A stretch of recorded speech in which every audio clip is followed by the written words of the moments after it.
Assalamualaikum warahmatullahi wabarakatuh. Nama saya Nesya Pramudia Eko Putri dengan NPM 2313025037 dari Pendidikan Teknologi Informasi angkatan 2023 kelas A. Di sini saya akan menjelaskan 5 tool cyber security untuk memenuhi tugas mata kuliah keamanan sistem komputer. Untuk tools yang pertama yaitu Wireshark. Wireshark adalah sebuah network packet analyzer. Network packet analyzer sendiri merupakan sebuah alat atau perangkat lunak yang digunakan untuk menganalisis dan memantau lalu lintas jaringan komputer. Perangkat lunak ini juga dikenal sebagai Network Protocol Analyzer atau packet sniffer. Wireshark merupakan tools yang memang ditujukan untuk penganalisisan paket data jaringan. Wireshark melakukan pengawasan paket secara waktu nyata atau real time, dan kemudian menangkap data dan menampilkannya selengkap mungkin. Kemudian terdapat fungsi dari Wireshark sendiri. Untuk fungsi yang pertama yaitu monitoring lalu lintas jaringan. Yang kedua, analisis protokol. Ketiga, troubleshooting jaringan. Yang keempat yaitu deteksi serangan jaringan. Dan yang kelima, analisis forensik jaringan. Untuk kelebihannya sendiri, yaitu dukungan protokol komprehensif, informasi paket terperinci, analisis real time, penyaringan yang kuat, antarmuka yang ramah pengguna, dan lintas platform. Sedangkan untuk kekurangannya yaitu intensif sumber daya, kompleksitas bagi pemula, resiko keamanan, dan volume data, pertimbangan hukum, dan etika. Untuk tools yang kedua yaitu Nmap. Nmap atau Network Mapper adalah open source tool yang dipakai untuk eksplorasi jaringan dan audit keamanan. Tool ini memungkinkan pengguna untuk menemukan host dan layanan di jaringan komputer, sehingga memudahkan administrator jaringan dan profesional keamanan untuk mengidentifikasi perangkat yang aktif, port yang terbuka, dan potensi kerentanan keamanan. Nmap bekerja dengan mengirimkan paket-paket khusus ke host dengan menggunakan IP raw yang memiliki cara kerja canggih sehingga bisa menentukan mana saja host yang aktif di jaringan dan menganalisis responnya. Untuk fungsi Nmap sendiri, yang pertama yaitu menentukan perangkat yang terhubung ke jaringan. Dua, mengidentifikasi port terbuka pada perangkat. Tiga, menentukan layanan apa yang berjalan pada port tertentu. Empat, menebak sistem operasi yang digunakan oleh perangkat. Dan yang kelima yaitu mencari potensi kerentanan dalam jaringan. Lalu ada kelebihan dari Nmap.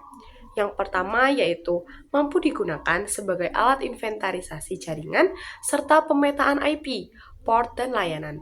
Dua, mampu mendeteksi kerentanan dalam jaringan. Dan yang ketiga, melakukan pembinaan port. Dan yang keempat, relatif mudah digunakan. Untuk kekurangannya sendiri, yang pertama, sulit menemukan masalah tertentu, terutama kerentanan di bagian aplikasi. Nmap umumnya digunakan untuk menemukan celah kerentanan di bagian jaringan. Untuk tools yang ketiga yaitu Kali Linux. Kali Linux adalah sebuah sistem operasi open source atau OS yang digunakan untuk tujuan hacking dan pengujian penetrasi pada jaringan komputer. OS ini dikembangkan khusus untuk keperluan keamanan jaringan dan telah menjadi standar industri untuk pengujian penetrasi dan forensik digital. Kali Linux dilengkapi dengan berbagai alat hacking dan pen testing seperti Nmap, Metasploit, Aircrack, dan banyak lagi. OS ini memiliki fokus pada keamanan dan privacy, serta dapat digunakan sebagai sistem operasi utama atau sebagai OS live pada USB atau CD. Fungsi utama Kali Linux yang pertama yaitu penetration testing atau uji penetrasi. Dua, ethical hacking. Tiga, analisis dan pemantauan jaringan. Keempat, cracking dan password auditing. Kelima, forensik digital, dan yang keenam, pengujian keamanan aplikasi, web, dan mobile. Dan yang terakhir, reverse engineering dan malware analysis. Untuk kelebihannya sendiri yaitu yang pertama terintegrasi dengan berbagai alat keamanan, yang kedua gratis dan open source, yang ketiga kompatibilitas hardware yang baik. Dan untuk kekurangannya sendiri yaitu tidak cocok untuk pengguna pemula, kurangnya dukungan resmi, dan yang ketiga yaitu kurang stabil.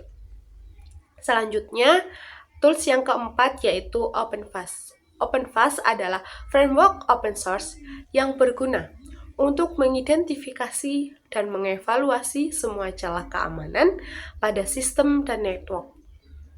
OpenVAS adalah alat pemindaian kerentanan yang digunakan untuk mengidentifikasi kerentanan dalam sistem dan jaringan.